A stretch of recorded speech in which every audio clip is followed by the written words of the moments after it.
ఓం నమో వెంకటేశాయ. Tirupati railway station నుండి బయటకు వచ్చిన వెంటనే తిరుమల వెళ్లే బస్సులు కనిపిస్తూనే ఉంటాయి.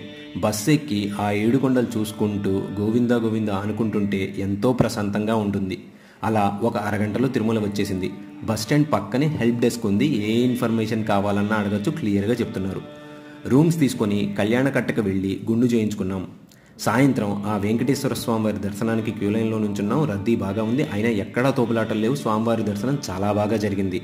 మన మనస్సు ఆనందంతో నిండిపోతుంది. తర్వాత రోజు పొద్దున వరాహస్వామివారిని దర్శించుకొని లడ్డూ ప్రసాదం తీసుకున్నాం. అంత బాగున్నాయంటండి బాబు లడ్లు. పంచడానికి తీసుకుని సగం లడ్లు నేనే తినేశా.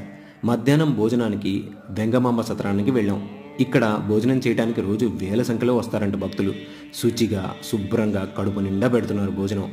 మీ మనస్సులో తిరుమల వెళ్దాం అని అనిపిస్తే ఆ స్వామివారు మిమ్మల్ని రమ్మని పిలిచినట్టే. ఇంకెందుకు ఆలస్యం, వెళ్ళి ఆ స్వామివారిని దర్శించుకొని తరించండి.